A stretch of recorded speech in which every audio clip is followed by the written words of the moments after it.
You're listening to the Unsung Podcast, where we talk about classic albums and decide if they deserve that distinction. And we also talk about some unsung classics in the hopes of bringing them to a new audience. And at the end of it all, we let you decide if we were right or wrong. This is the Unsung Podcast.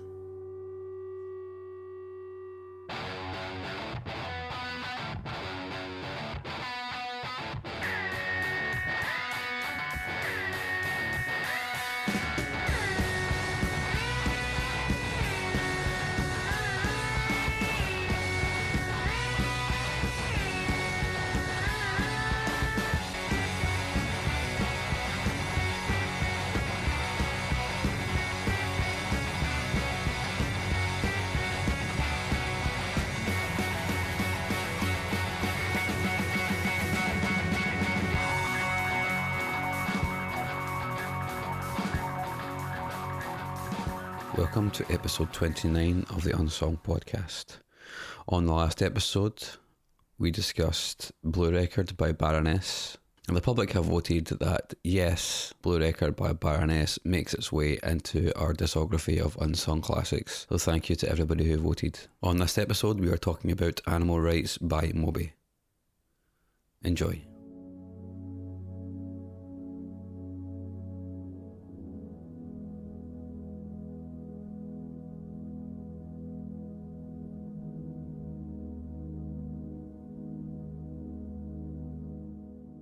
Hello, welcome to the Unsung Podcast.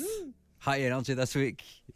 I am your host Mark Fraser, and I've just about got the claws out my fucking back after last week. I'm joined by two backstabbing bastards.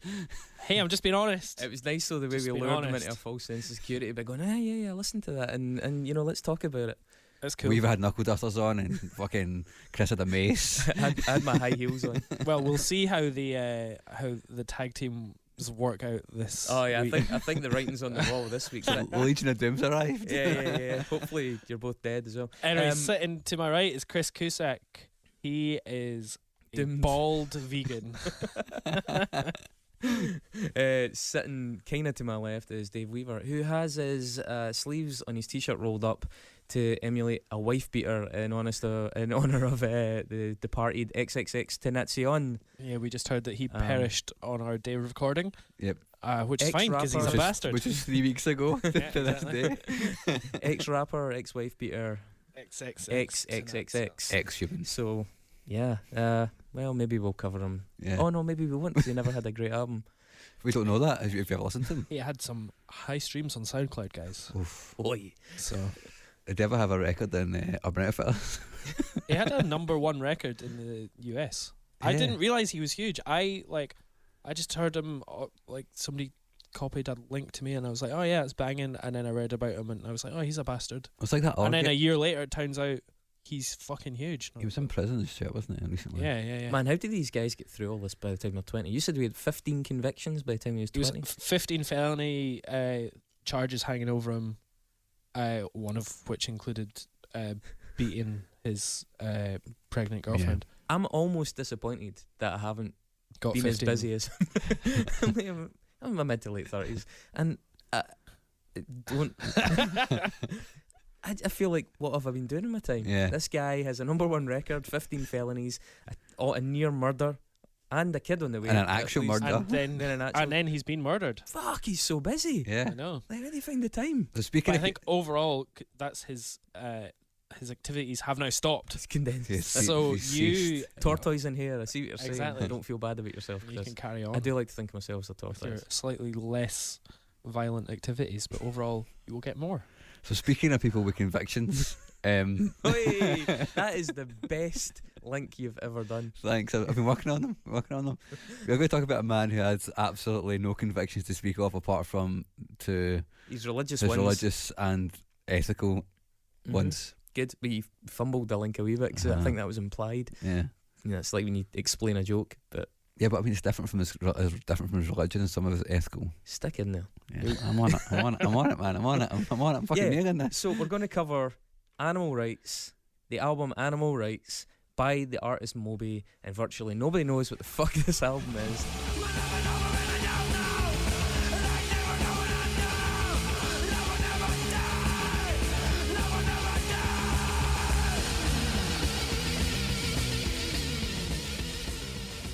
And I just picked this to be a troll. I mean, this is classic Chris Cusack. You've gone peak Cusack here. It's actually so meta, you may just like vanish into a small ball. So there is almost no way that this album is going to get into the discography, right? And we're done, by the way. Thanks for listening, guys. And I'm resigned to that, but I am looking forward to the fight. I'm like somebody that just went out in a bad mood to get into a fight, because this album is so fucking brave. It is certainly brave. It's a totally uttered, like, idiosyncratic artistic statement from a guy, and he's a fascinating guy, whatever you think of him, and it's a fucking great album, and it's really, really odd, and he just Moby has issues with quality control. He's issues he has issues with common sense. He's issues. I mean, he seems like a fucking genuinely really, really nice guy. But it's just a compelling character, man. He's so compelling, and this album is just such a random, like, non sequitur in the career, even at the time, of a guy who was a famous electronic, techno rave dance on a major label artist, and it's like, what were you fucking doing, you mad bastard? It's like, but I'm delighted he did it. So yeah, I picked this, and all I hope is that the people that vote in this, which is probably not the case, actually listen to the episode, for starters, rather than just fucking dinging it as some kind of like virtue signalling fucking hipster bullshit. And secondly, listen to this album, like, so they can appreciate, like, what the fuck? Yeah. This is Moby. Mm-hmm. And that's the thing about it. I didn't know what Moby was until I heard this album. So I've got this weird thing of, like, reverse. What, this was your first introduction? This was the first Moby. The first right. Moby. So did you hear that? What, you heard this when it came out? I was 15 when this came out, right? See, before you go into that, had you ever heard Atari Teenage Riot before before this record? Because you certainly had. Well, actually, no, that's not strictly true. Atari Teenage Riot, 1995, yeah, the first record. They were the same time, and Moby had already, yeah. But he'd already a year earlier released Technopunk on Everything Is Wrong, which we'll get to. I went to see Soundgarden. It was the first big gig I went to see when you had one of those shows when I was younger. Yeah, I went to Soundgarden at the Barras, supported by Moby, and I can honestly say to this day, man, it is top 3 gigs I've ever seen, and not because of Soundgarden. Soundgarden were good, but Moby was exceptionally good. It was absolutely amazing, and it literally blew me away. It was like one of the most profoundly unexpected musical epiphanies I've ever had. Like, I didn't know fuck all about the guy. He was playing to an incredibly hostile audience, which he's talked about since. Nobody seemed to like him at all on that tour. On that entire tour, he just got absolute pelters constantly. And he had a full band, and his band was actually made up of people who were kind of known figures in the punk rock scene from New York, and they were like bassists and guitarists from groups that were kind of highly respected and sort of underground, figures. And they were a fantastic live band.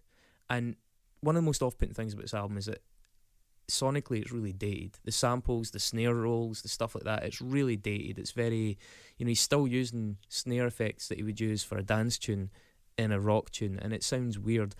Bearing in mind though, I saw him live, and it actually was a kick-ass heavy live show. He was way heavier than Soundgarden that night, and he was also way more kind of soaring and proggy. There's a song called Face It which appears in this album, and I have a very, very vivid memory of the mirror ball in the Barras with like green spots on it, just shooting off green lights all around the room as he was playing the like 6 minute, it was more than 6 minutes live solo from Face It, and it was an absolutely amazing experience. Honestly, it was brilliant, and I'm not saying that ironically or with like, it was just a fucking great concert.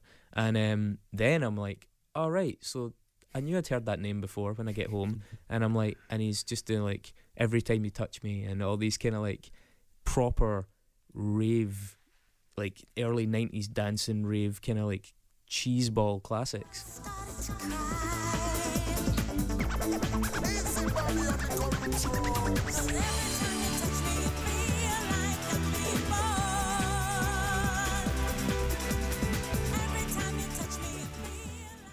was like, what the fuck happened here? So that's why I picked this, because it is, to me it's a classic because it's fucking just so random. I didn't really expect you guys to vote it in because there's a lot of like personal attachment.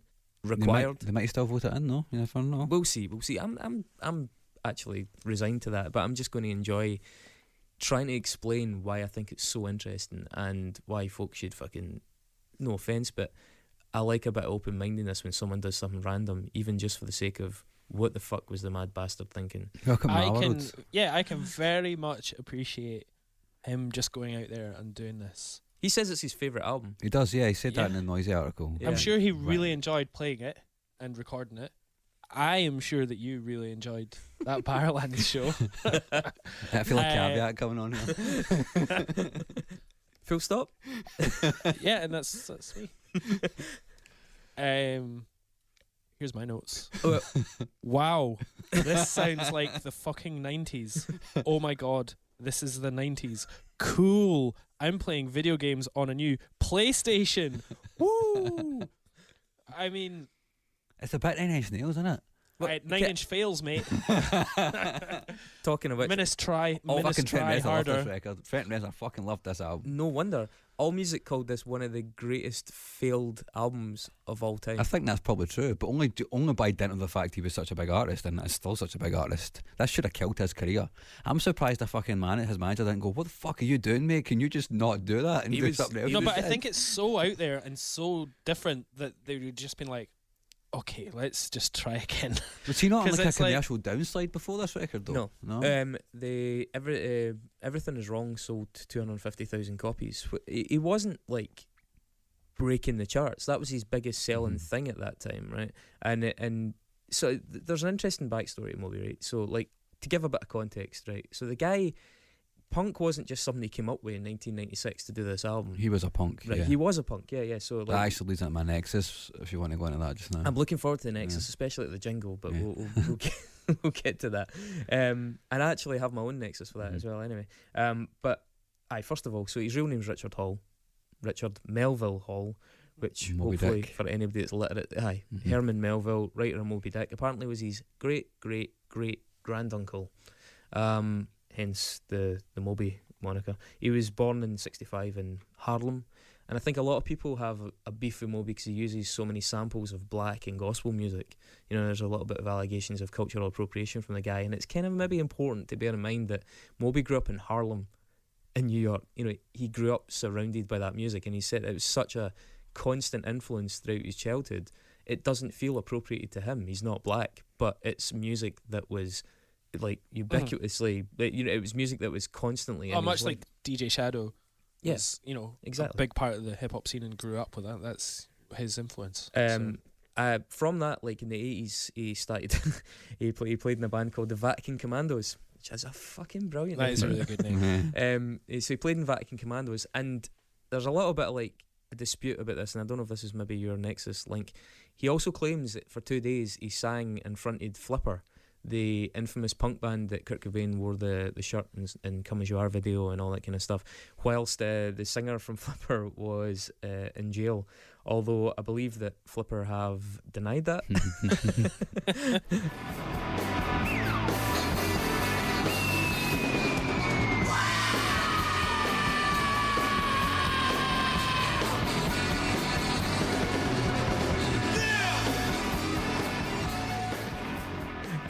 I get the singer's name was Will Shatter. Will Shatter actually died later. Now Flipper denied that, but that said, if you go on YouTube, you can find Moby singing and playing with Flipper in 2008 from a show in New York City. So they obviously didn't fall out about it in the long run, and it's actually pretty cool to watch him playing with that band. Yeah. He did a bunch of electronic stuff that's pretty badly dated in the late 80s. He had a thing called Time's Up, which was with a rapper called Jimmy Mack, and you can find that on YouTube as well, and it's pure humming, like absolutely humming. Will never decay. It's later than it's ever been. Time's up. It's later than it's ever been. Time's up. First thing he did as Moby was a track called Mobility, and it was the B-side of Mobility, a track called Go, which sampled Laura Palmer's theme from Twin Peaks, that really became the breakthrough tune for him early on, and it's the one that first got him on Top of the Pops.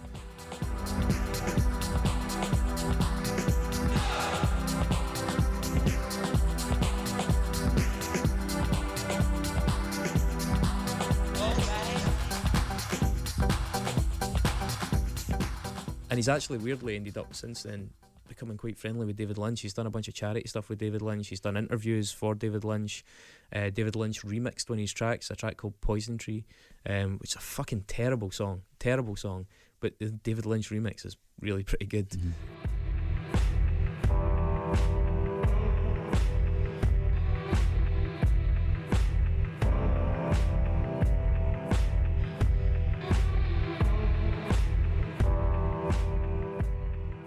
But yeah, so he got his breakthrough from doing Go and was instantly like appearing in a lot of dance circles, appearing in a lot of playlists and set lists of DJs at the time. So it was a bit of a hit.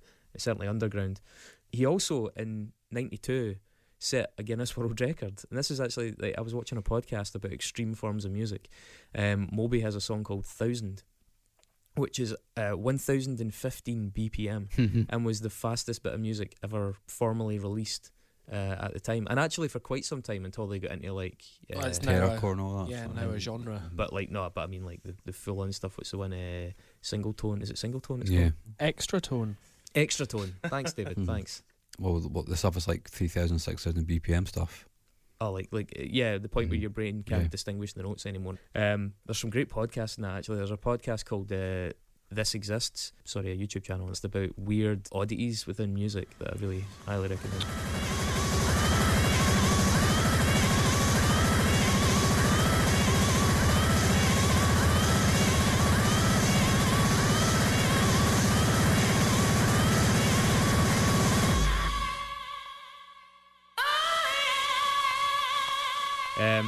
So yeah, but Moby was like 1015 BPM. It's actually a really unsettling and pretty fucking cool song. 1000, like it builds up and it's very unnerving. So like his early stuff's actually pretty extreme.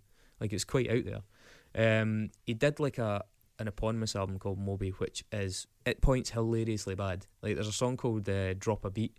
I mean, you're talking about animal rights being 90s, man. Drop a Beat is the most 90s thing. Out with Friends and the film Singles.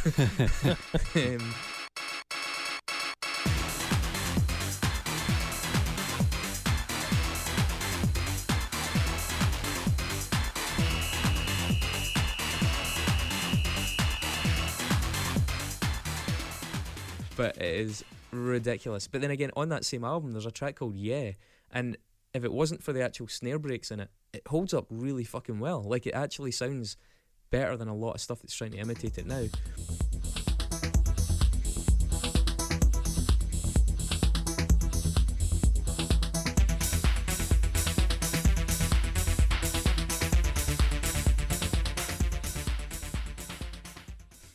There's also a track on it called Have You Seen My Baby, which is really cool. And so it's weird going back into his back catalogue and saying, even though he's a pure trope master now and he's like overwhelmingly known for his easy listening electronica, he does have a lot of stuff that is extreme in different ways. So is it 1000 was extreme. He's got some really, really banging electro in that first album in amongst some horrendously bad singles. And then he followed that by doing something that was pretty pivotal. And in '95 he released an album called Everything Is Wrong. Right? And Everything Is Wrong is the most ridiculous mess of an album that I think I've ever heard. It's an absolute fucking rammy. It sounds like, you know, maybe 10 different artists on the same record. It's Spin voted it their album of the year, which I just couldn't get my fucking head round. Albeit there's some really fucking good stuff in it. And also originally it was released with an ambient CD, which is kind of a feature of Moby's. He did that with Animal Rights as well. The early versions of it had a CD called Little Idiot, and because I bought it at his gig, I've actually got the ambient record, which is quite rare, I think. But yeah, so that album is a total mess. It's got this typical kind of Moby piano arpeggiating thing in the first track. Second track's a song called Feeling So Real, which even just the name of it is a phrase that must have been used in so many fucking rave songs over the years. It's just the worst, most humming 90s dance that starts with this like sample that is just, I don't know, you can't even get through the first 15 seconds of it. Sound system rocking, set it up, DJ.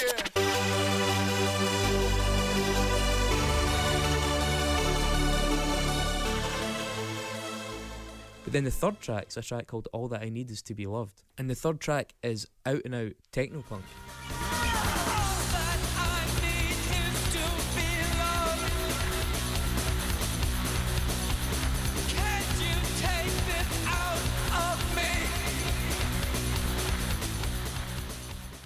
and it is pure raging, and it's not a nice chord progression. It's not nice in any way. It's pretty ferocious, and it like even at this early stage in his career, you're like, what the fuck is this, man? It's like he's got a potential commercially successful dance album, and in the third track in, he's throwing in this furious punk song, and it's not the only one he does. So by the time you get to track 5, it's got that song Every Time You Touch Me, which is just a bogging standard of 90s discos. But then track 7, there's a song called What Love, and that's even more brutal.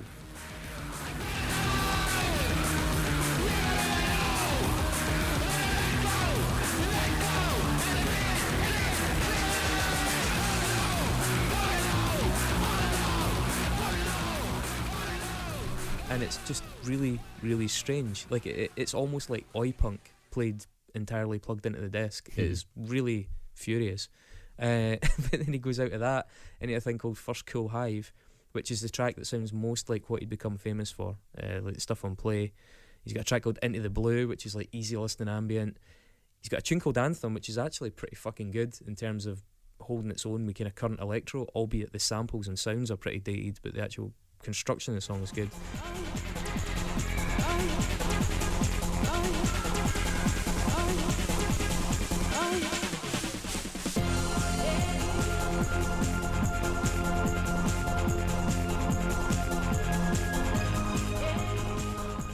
And the whole thing is just this weird progression of like non sequiturs. Like literally, like track 12's God Moving Over the Face of the Water, which became famous because it was in Heat at the closing credits of the Michael Mann film Heat, which we'll talk about some of his score and stuff. And the final track sounds like Enya and Ketamine.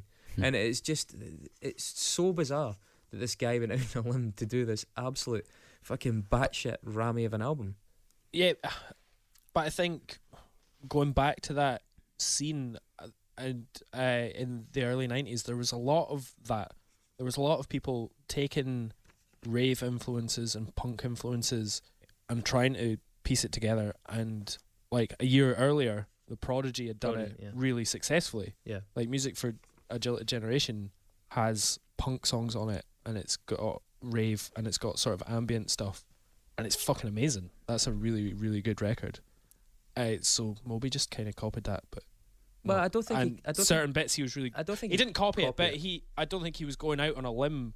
He was his stuff certainly influenced. Nah, I mean his stuff would. I do like that album as well, but his stuff, with due respect, is far more punk than theirs.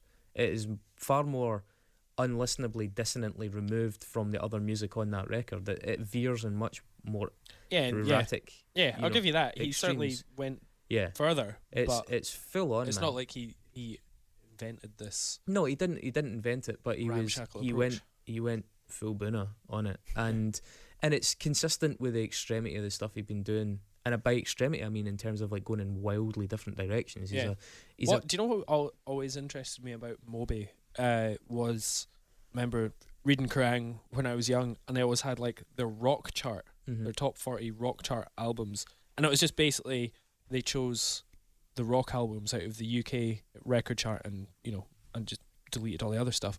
And Moby Play was always categorized as a rock album, and I always wondered why, because listening to Play, there's some guitars on it, sampled guitars, but it's definitely not a rock record. But now seeing that Moby had definitely touched on sort of punkier aspects, which is weird, absolutely, for many people, and with some success. I mean, 250,000 copies, even though it wasn't like at the time a huge sales figure, is still enough to get you going. And he'd been on Top of the Pops multiple times by that point, and he set the groundwork for what he did with Animal Rights. He was apparently really disgruntled with the press reaction to Everything Is Wrong. So it did okay, and it was well received by a lot of DJs, and it got a lot of play, and like I say, it got on Top of the Pops. But in terms of the interest shown in it, I think he felt that it underperformed, or it performed below its potential because it wasn't given a fair hearing.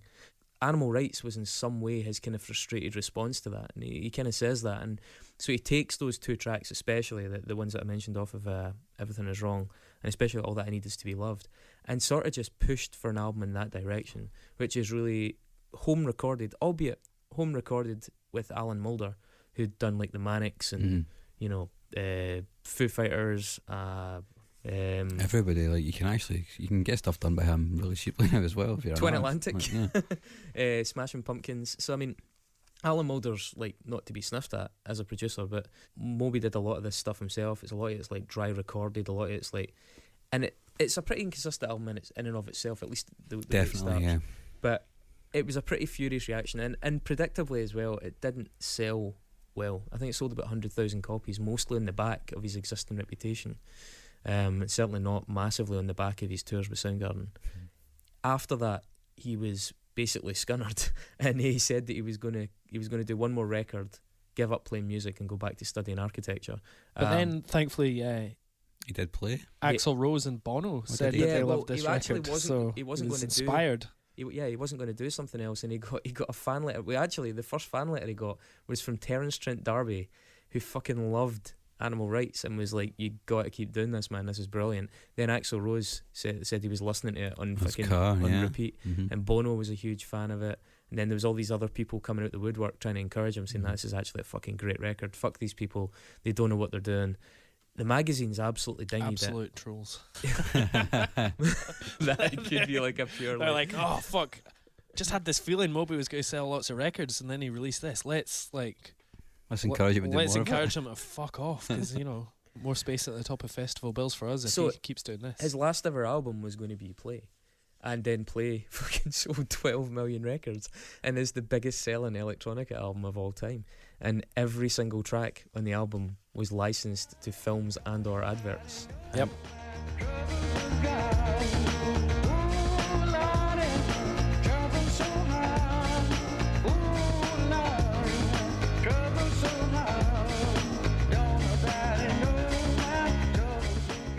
It's the sound of like beige, that album, is it not? Oh, it's the ultimate dinner party record, wasn't it? It was like, yeah, it was that, and then it was Top Loader. For That's early brutal, 2000s. man. That's fucking brutal. You know, But no, it's a fine record. It's fine. Play. it's mild. There's a reason why it sold 12 million people, because 12 really million shite people cheese. weren't offended by it. Yeah, it's like a cheddar dance album. Yeah, totally, man. Mild cheddar. But the funny part is though, like, Play was turned down by Warner, Sony, and RCA. Like, he was shopping it round them, and they just wouldn't give him Did time. he get dropped from Elektra after this record? Yeah, I think so. No In wonder. the States, but he stayed on mute Okay. over here. But the fucking joke's on them as well, man, because when V2, the Virgin imprint, took it, they were sending it to journalists, and the journalists wouldn't even listen to it. And they released the album, and the album fucking absolutely stank in performance. It sold 6,000 copies worldwide in its first week, and that's in the 90s. So you think about fucking albums were selling literally 2 million, like absolutely flying off the fucking shelves, and Moby sold 6,000 worldwide in 1 week for Play. And it just started to just fucking disappear off the radar until the label was like, let's license this, let's see what we can do, get it on some adverts. And they got a shitload more offers for adverts in the end than they actually accepted as well. But yeah, and as the adverts gradually picked up and the licensing picked up, it ended up being in the UK charts for 81 weeks, which is fucking... Can't believe that, yeah. It's right up there, man. I totally... And at the time, Moby was touring, supporting Bush, of all people, on an MTV Campus Invasion tour, which is like the worst fucking, bottom feeder fucking, like, and he was It's like absolutely QMU hating it. stuff. Yeah, and the crowd were hating him, and within a month they were like, your album's gone to number 1 in the UK, and he's like, what? And like a month later, he was like, celebrities were fucking like getting introduced to him out at the back, like these like famous movie stars are coming back to these shows and stuff, and he's getting 150,000 sales a week at that point, and he's just like, what the fuck is happening? He says he was so overwhelmed and drunk that he doesn't remember any of it for that whole period. It's like a complete fucking blur. Yeah, he followed that up with 18, which is another mild stinker of an album. Like, I don't actually think Play's a stinker. I think it's just really bland, and it did what it did, and it saved this guy's career, whatever. But even like 18, which I think is really pretty poor, got average reviews, sold 5 million in the end, but it really seems to kind of rely on Play for a lot of those sales. That song Extreme Ways is in all the Bourne films. all the Bourne films as well, yeah.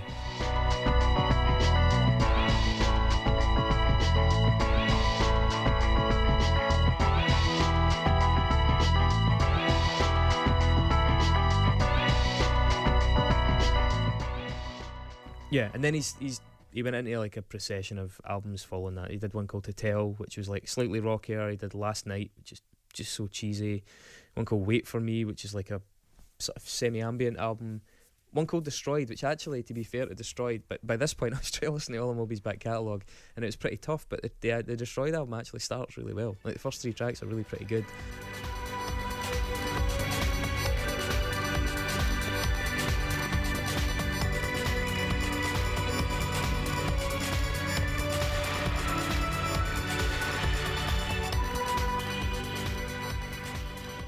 And there's a couple of really nice ones at the end of it. Innocence, it's hard to really remember what the fuck was going on. There's a couple of long ambient albums. Then he did a thing called Moby and the Void Pacific Choir. Have you heard this? Mark, I'm not kidding, I think you'll really like it. I'm tired of all I've done, but I'm tired of feeling like a prison without walls, and I'm tired of feeling so. He did 2 records. He did one called These Systems Are Failing, and one called More Fast Songs About the Apocalypse. And there's kind of a lot of like political imagery in the videos of Donald Trump and stuff like that. And it's sort of like synthy pop punk, but like quite good. Like, I mean, it's not good. I mean, I wouldn't fucking go out my way to listen to it, but you might. It's just like coming for the guy that's putting animal rights in a discography. And to be fair, as well, the videos for that album are like shots of like him playing like a fucking basement in Germany, but then him on like it's then intercut with him on the red carpet at like the MTV Video Awards and stuff, and it's just him reflecting on the bizarre contradictions of his life, like how he was trying to play punk music and releasing albums like Animal Rights. Mm-hmm. Meanwhile, his songs are and advertised, and his songs are on Top of the Pops. It's just like such a weird, and it's a totally random weird career the guy has. It's pretty fucking fascinating. It really is. And he's done a whole bunch of other stuff. He had an album in 2018 which is barely even worth mentioning. He's done stuff under other monikers. He's got like a blues band.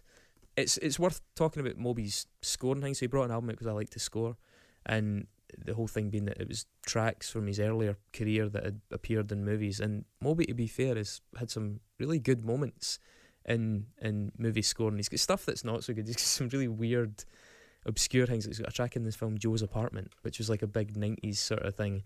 He had the track in a film called Cool World. Have you ever seen Cool World? Yes. No. Whoa, it's fucking trippy. It's really odd. I watched that quite recently for the first time. One of Moby's first sinking. I don't know. It's possibly one of the most 90s things I've ever seen in my life. Fuck it, it's really out there as well. It's dead strange. He had the track in Scream '96, but the best Moby scoring of his early career was Heat. I mean, he's got 2 tracks in that film, and it's a fantastic film. There's a track where he covers Joy Division's New Dawn Fades, Mm-hmm. and it's during a kind of car pursuit.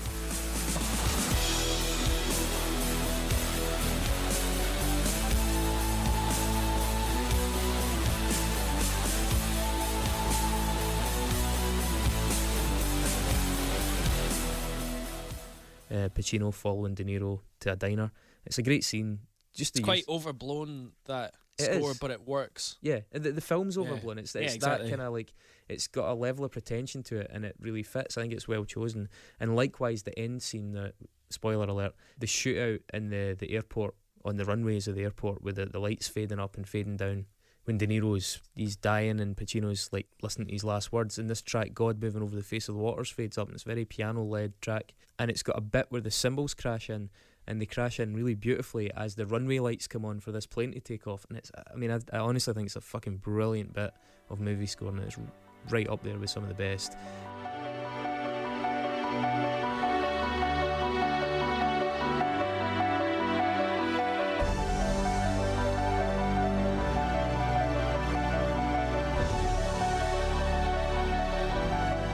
But that became something that, obviously, certainly with the success of Play, Moby became as known for as anything. So originally he was this like dance floor hit, and then he was suddenly this guy that's scoring films and scoring adverts and stuff. And fuck, you just can't fucking knock a guy for like being like a And really then random fucking success story.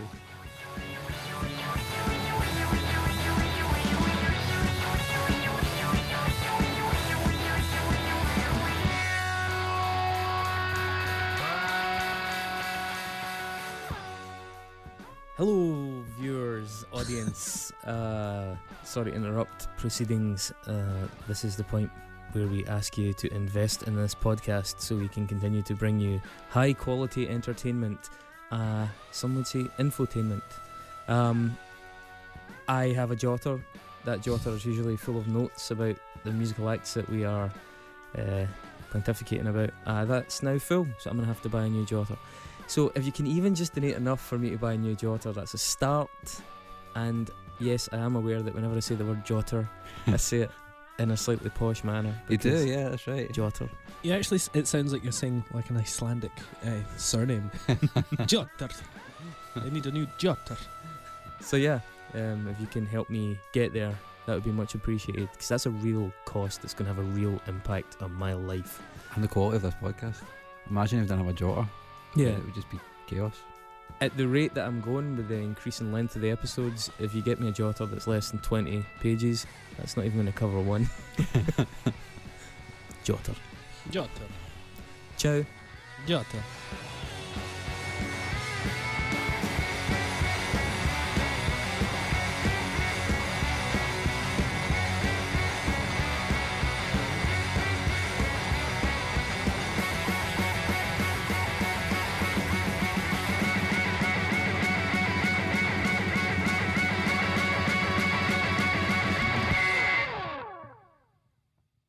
And then he's come out with Animal Rights. Which is... Well, Animal Rights was like, yeah, that was way down that list, like way down in the middle. And Yeah. But and no surprises that the title reflects his fucking extremely strong opinions on the matter. Like, he's a Yeah. really outspoken advocate of he was one of those veganism. early vegans. He was. He was one of the first guys at the party. You guys all fucking shambled in late once it was fashionable. Fashionably late. Mm-hmm. So I think It's a lifestyle choice for me. this record shouldn't exist in terms of Moby's career trajectory. Do you know what I mean? Like, just doing a whole record of It's this. an outlier. It's definitely an outlier. It's an outlier in every sense in terms it of. shouldn't be a thing, and people should have probably stopped them from doing it, but they didn't. And it's actually not that bad, really. It's not terrible. There's some good moments on it. There's some weird moments on it. There's some songs that are fucking way too long. It's just like I don't think it doesn't sound like Moby at all. it's got his voice on it, which I'm going to be honest is pretty terrible. Yeah, He's got a but good punk voice. it's I an don't think he does. industrial punk. It sounds like Ministry. It sounds like Nine Inch Nails. It sounds like that, but just not a good version of it. I don't And agree. it's so 90s. I think it's it does- so dated. I think The it's production is awful. absolutely. It sounds dated. The production's dated. It does have elements of Ministry and bits of Nine Inch Nails in it. I think it's a lot more punk. Like, it's a lot more like, it's got the kind of conventional punk beats in it. It's far faster and more kind of. It follows the kind of punk tropes a lot more than those guys. It's not industrial in the sense of the slow pacing of the record. It's pretty furious and it's pretty saturated. It's all recorded very up close. What the fuck is that guitar solo all the way through Come On Baby about? That's terrible. Yeah, he did that. By the way, if anybody listening to this podcast can find us the performance of him doing that on Top of the Pops, I really want to see it. I spent ages trying to find it, and apparently Moby went on Top of the Pops and did this, and they booked him on the strength of his previous 3 appearances. Yeah. They had no fucking idea what this record was going to be, and so he's on there playing this full-on techno-punk song on Top of the Pops with a full band, and it was, I think it was a little bit of a shock to them. I'd love to fucking see it. I can't find it, so yes, small challenge to the listenership. I mean, the Animal Rights record as well, it's like, one of the kind of hallmarks of Moby's early stuff, I've not bought the actual physical copies of his later stuff, so I've not read the sleeve notes, but the early stuff always had essays and things inside it, like quite outspoken essays about whether it was animal rights, veganism, essays about the Christian right in America, because even though at the time he was a very strongly identified, or relatively strongly identified Christian, shall we say, he was kind of ambiguous about it. He believes in Christ, and he's made comments about how reading the Gospels in 85 convinced him that Jesus Christ was divine, things like that. He's also always distanced himself from much of the organised religious aspect of it. So he was... It's the thing about religion. The religious parts really get you down. Totally, man. Absolutely. Fly with the crows again, I think it was a BBC interview when he first actually said he was Christian. But weirdly, there's a fantastic interview that he did with the Quietus. I think it was about 2011. That I'd really encourage folk to have a wee read at. It's such a good-natured interview. The interview is really well pitched. Like the questions are cheeky. I mean, the guy says to him at one point, "So you're an outspoken Christian. Have you grown out of that yet?" Things like that. But Moby seems to take everything in really good humour. There's a really great rapport with the interviewer throughout it. And there's a lot of really interesting, revealing stuff in that, where he talks about the wisdom of uncertainty, as Alan Watts would say. Like just him saying he's agnostic. He's talking about how for a long time he was a meat eater that wouldn't speak to vegans. Then he was a vegan that wouldn't speak to meat eaters. For a while he was a punk that wouldn't speak to non-punks. Then he was a dance kid that wouldn't speak to non-dance kids. Like there was always a sense of in and out groups. There was always a sense of moral and intellectual superiority.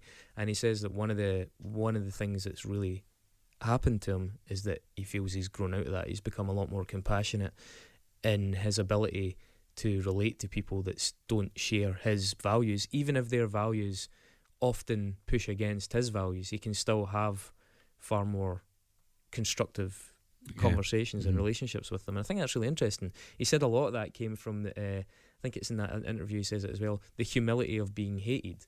Right? And he talks about how, as Moby, he's such an eye roll. He's just like, I'm a perpetual fucking eye roll for people who are like Moby. They associate me with this, they associate me with that. They think I'm pole-faced, or they think my music's boring, or they think it's this and that. And he's like, and you have to develop a certain kind of humility when people just assume they know you like that. And the interviewer says that in the interview. He's like, it's frustrating when you're speaking to the guy about that, given that he's such an eminently likeable guy to interview and to deal with. He's such a down-to-earth guy, like pitching those questions at so many other musicians, and it would the interview would go right off the rails, or maybe even get discontinued. But throughout that, he pushes his buttons, and it's just all really, really good. It's really worth reading.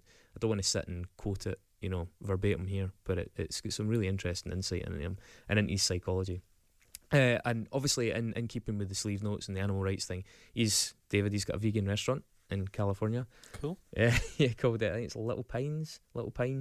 And all the profits for that restaurant go to animal welfare. So he's got a couple of things. He's got a shop in New York called Little Idiot Community or Little Idiot Coalition or something like that, which is like an arts retailer as well for independent retailers. He was a big advocate for people like Chelsea Manning when she was locked up. He published a book called Gristle, and the subtitle was like From Factory Farms to Food Safety.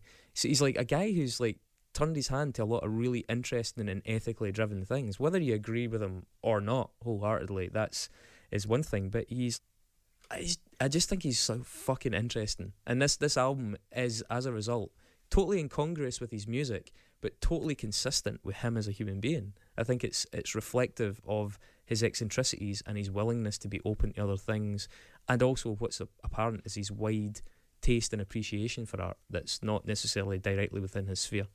So do you think this should go in then, based on that?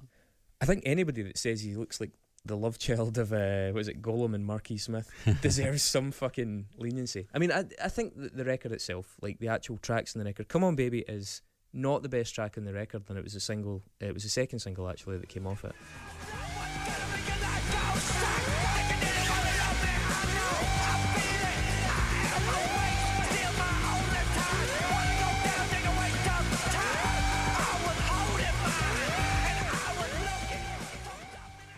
I like in that song when he lifts the voice up to the higher octave. I don't agree. I think his voice is really good when it starts to crack and when he goes up high. Yeah, I think some really interesting stuff that comes after that. There's a track called Someone to Love, there's a track called Heavy Flow, there's a track called You.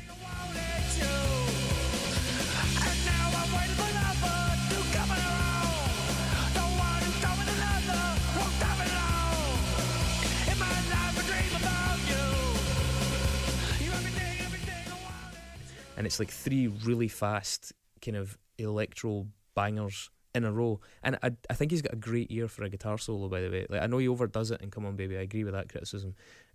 But he has a very, very good understanding of how to slam a really simple, quick thing into the middle of a punk tune to mix it up a bit without slowing it down. And just some of the guitar solos in this album are fucking brilliant.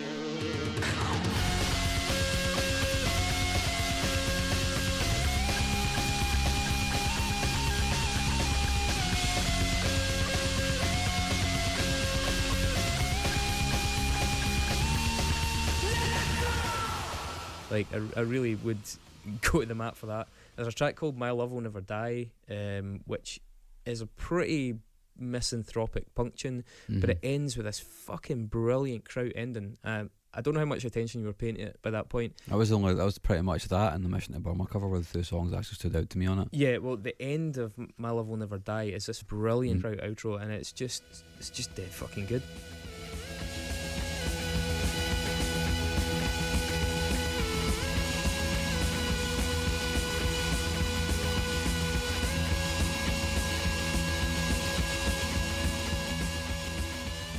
A track called Soft, which is kind of much more metallic, has a lot more chugging and screaming in it. That sounds like it could be on the Crow soundtrack.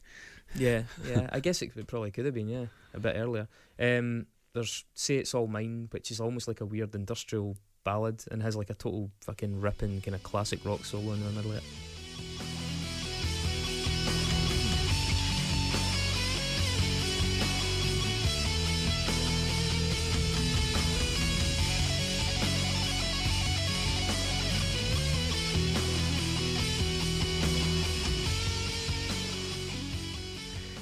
You're talking about the Mission of Burma cover, which is That's When I Reach For My Revolver. One thing that's always stuck in my throat with Moby is that he buckled to pressure for the BBC and for MTV to change that title. Yeah, I heard about that, yeah. Yeah, so he released it and re-recorded it and released it as That's When I Realise It's Over. And he was like trying to play that down, oh, that's not a big deal, that's not a big deal. Moby's a guy that describes himself as a libertarian, and if you look at some of his like last minute ultimatums on the sleeve notes for things like this album, he talks about like free speech is absolute and inviolable. So I would have liked him to persevere with that. You know, he's like, oh, I don't think it's essential to the nature of the song. I think that's convenient in the circumstances. I think he'd probably accept that criticism, to be honest. But I mean, it's a really fucking good version of that song. I think it's a really good original, but it's actually a fucking killer version of it. That's when I reach for my revolver. The spirit passes by this way.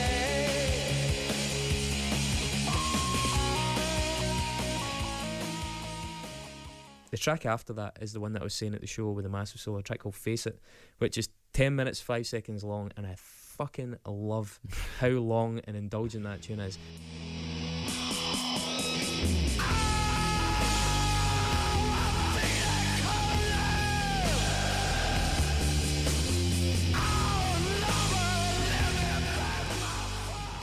I have had some fantastically unorthodox cigarettes in my time, and few of them go with music better than they go with that song, honestly. It has like this little twinkly gap in the middle of it and then kicks back in again, but from 4:40 until the end he's basically soloing. Yep.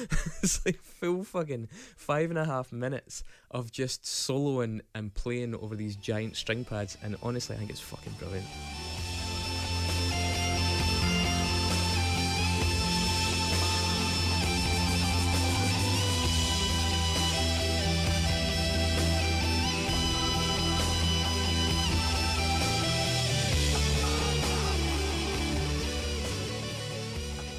It's completely OTT, completely unnecessary, but kind of hilarious. Like, it's just like nobody is in there in his ear going, Richard, maybe we should, that'll be enough though, eh? No, I think that's fucking brilliant. The song after that, Living, overlong maybe, but kind of charming if you let it run its course. Like, it's one that for the first couple of minutes you're like, this is pretty cheesy, but as he brings in more elements, I think it becomes kind of blissful and really quite nice.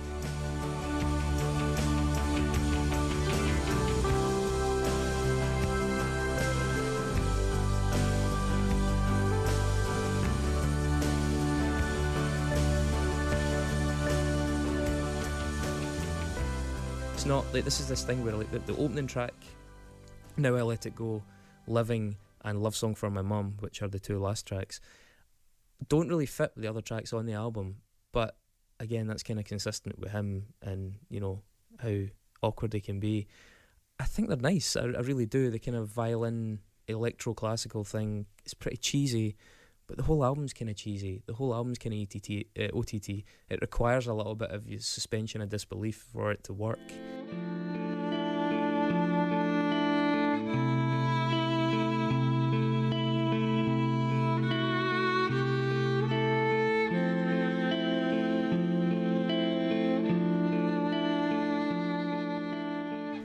You do have to kind of get on board, and if you're not wanting to get on board, then you won't get it.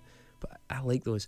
Coincidentally, not trying to get too morbid, Living was ironically the tune that was playing when I found out that my gran died when I was 16. And it's really odd because it's such an upbeat tune, and it is strange how you develop an attachment to something when it's as poignant as that. Don't get me wrong, like, I wasn't particularly grief-stricken that my gran died. She wasn't well, and it was a good time for her to go. But as a result, I'm quite protective of that tune, because when I hear it, I'm like, oh my god, this is so fucking cheesy. This is so ridiculous. What is he doing? But I can't help but fucking love it. I can't help but love the stupid naivety of the whole fucking thing. And yeah, I just think it's great. And there's a sentimentality to it. It's a picture of his granddad holding him when he's like 2 weeks old on the cover. Love song for my mum. His dad died when he was really young. He grew up with his mum. Everything's kind of schmaltzy, but also really kind of sweet. And I think that's really pretty charming. There's a couple of other things that he says in the sleeve notes. There's one that I really liked, which was, you can't expect people to worry about the world if they can't feed themselves or their children. It's one of these little maxims, and it's full of like these little bits of like quite compassionate wisdom. And like, he just seems like a good guy. He does, just seems like a good guy. I've never had an issue with Moby. His Just his later music. stuff is fine. Got shitter as it went on, and he seems like a nice guy. He does, That's but fine. Cool. Can we get him in on the basis of him being a nice guy? But That's what I this was gonna say. record is shit. I really have to say, I understand that you have personal attachment to it, and much like 2 weeks ago where I had personal attachment to Best Coast and you just thought it was shit, Take no prisoners.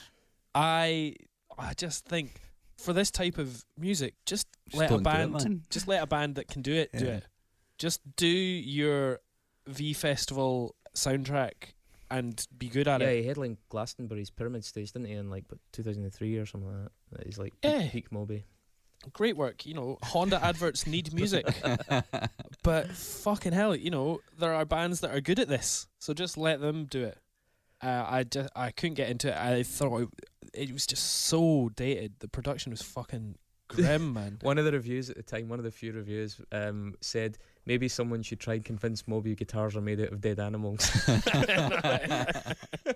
It's like, fuck, that's cold as ice. Yeah. yeah, that's pretty cool. And the credits page to the album as well has a thing at the bottom of it, 'cause I was like, have you guys actually listened to this?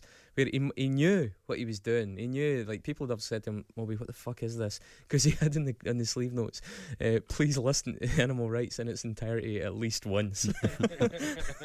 Just like begging people, Please come on, do before you fucking throw this out the window, just fucking give me a chance. it. It sounds like Wipeout. Remember Wipeout, the game that came with the absolutely, PlayStation? yeah, It sounds like absolutely, that. Yeah. I think this record, I think Moby should be nowhere near discography in any capacity whatsoever. Do you know? Maybe we could do an unsung nice guys podcast or something. No, but he's a very much a sung nice guy. Well, that's though. it, isn't Like, it? everyone knows he's a nice everybody guy. knows Moby. Oh, he's totally He's sung. sold, He's well- 200 million He is records. well sung. Yeah, he's well sung. There's no reason that Moby needs to be in here because he's fucking successful and famous enough. And there's no reason to choose a terrible album by him when there are many terrible albums. Hey, I well- like the fact that it's different and weird, but it's also shit. I admire this record a lot because of what he done, the way that he had produced it and all that, but he should not have done it. There's He just should not have done it. right. Okay, just hear me out. Last nice guy push. Yeah. So he was a big advocate for Tibet, the Free Tibet concerts, Yeah. right? Cool. Yeah. Yeah, Refused that's nice. refused to tour in China. Yeah. Great. Okay. Good lad. Refused to tour in China. Was there a band that you really like that did? Well, a band that did get into the discography, and that I'm a huge admirer of, but the guy was consistent with his principles and also played in Israel despite threats in his life and multiple requests from high profile organisations for him to boycott, and released a video saying, amidst all that furore, saying, "Dear Tel Aviv, been too long since I've seen you, really looking forward to seeing you soon." And fucking lambasted and hated, and like I said, like had threats made in him. There's also, if you go on ChristianityToday.com, Oh God! Wow. as I'm sure you often do, you go on My homepage. ChristianityToday.com, there's a debate amongst the moderators and the members of that website as to whether or not Moby's music is Christian enough to listen to. And it is so much fun watching them pick apart He's like, he's quite Christian. He does like Jesus, but he refuses to accept him as the one and only saviour of his human soul. And then other people are like, he has hookers in his video, but he was interviewed about that, and he said that the reason he had hookers in his video was to highlight the terrible things that happen to women, so it's not gratuitous. And they're like, but he's still got flesh in his video, and therefore it's fucking few things more enjoyable. I think I found a bonus content for the next couple of weeks, just going to be narrating that entire thread between the three of us. By the way, what was the Foo Fighters Nexus? Oh, the Foo Fighters Nexus for this one is he played with Bad Brains on. Whoa. We didn't play the intro music. Okay.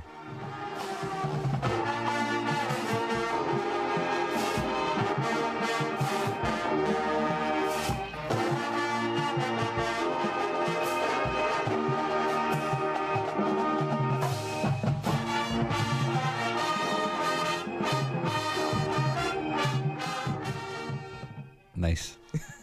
I like that one. He played with Bad Brains at a festival in 2016 and played What's a Punk to Do? Bad Brains song. I thought it was just a question. Is that right? Don't know. Hang on. Grow up, mate. It's remarkably philosophical. Wait a second. I think it's What's a Punk to Do. But Well, what is a punk to do? What answers would you have, Chris? Stomp a bit. Learn a fourth chord. Oh. So he at Subliminal Festival in 2016, Moby played on How Low Can a Punk Get with Bad Brains, him on guitar, Dave Grohl on drums, one jump. Alright, that is one jump. That's pretty good. That's better than mine, Yeah. which was That going is to be. impressive. He sang with Flipper, disputedly. Chris Novoselic played bass with Flipper, Latter Day Flipper, and Dave Grohl was in some band or other with Chris Novoselic. I can't remember the name of the band. Novoselic. Yeah. Whatever the fuck. There's also another one. They both contributed to Heathen by David Bowie. Mm. Boy, Yeah, apparently he was David quite Bowie. good friends with David Bowie. Mm. Bowie. Bowie, whatever. Yeah, but apparently they were quite close. Mhm. Yeah, so there you go. Great. We'll play the outro Yeah, music. play the outro. Aye.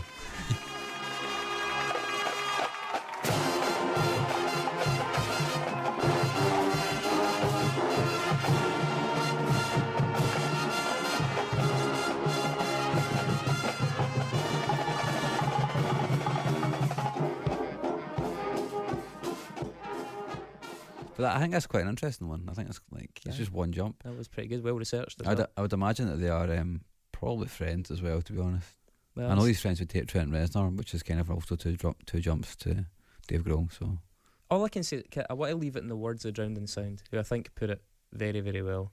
Right? They said that after all the shit it was getting, one of the writers did a special article on animal rights and said that, quote, it's one of the most underbought, underrated, unusual albums a major artist has ever produced. that's probably true, but it's also quite bad. There's just no reasoning with some people. What are we doing next week? What are we doing next week? I don't know. Oh, we know what you're doing. I'll tell you what we're doing. Yeah. We're doing it's actually kind of difficult because everybody has a different idea about what this album's actually It's called. officially titled on Spotify Songs of Hire. Right, we're doing the Magnolia Electric Company by Songs of Hire. That's it. But there is some dispute over that because could be the they first. subsequently Mhm. changed their name, and it was I think this was the first one released as that. We'll know better next week once we Mhm. actually research it. It is a But- superb album. It's pretty fucking beautiful and also really quite a sad story. Yeah, it's a very sad story, isn't it? But yeah, it's a lovely bit of music. Can we have some reviews, please? Reviews. It's been so nice recently, but more reviews. We're trying to think of things to say in the reviews. Tell us. Who has the most annoying accent? That would be good. You could We- let us we, know all, if we all come from different parts of Scotland, and Mhm. you know. if you were paid £1 million, would you like Moby's head? Please answer in the reviews. I would like Moby's head full stop. And Moby, if you're listening, I'll lick your head to prove it. Okay. He's got nice glasses. He's got loads of things. He seems like a very nice man. Yeah, Yeah, good lad. probably tastes good. He's still sinewy. Is cannibalism vegan? I've never worked that out. We should ask Moby. Moby, if you're listening, mate. Let's tweet him. We'll tweet you. We'll tweet him. Moby, am I able to eat a man? That's all I need to know. This is the vegans asking the question. Yeah, as a vegan, would I be thrown out of vegan I mean, club not if if- I ate a human? Not if you're killing him though. Yeah, but it's not part of the neo-industrial meat complex. That's not what veganism is though. Yes, it is. No. Anyway, It's pretty guys. narrow. Anyway, guys, thank you very much for being here. Well, and put it this way: if we'll go out, we'll find a body. That'll be all right. Oh, is that okay? If we find, yeah. So if I find a cow, I could eat it. It would be vegan. Yeah. Carrion's fine. Yeah. We can go and eat some carrion. Great. Yeah, roadkill. Into it. Loads of road traffic accidents. Cool. We'll get a CB radio. We'll follow. We'll be an ambulance chaser.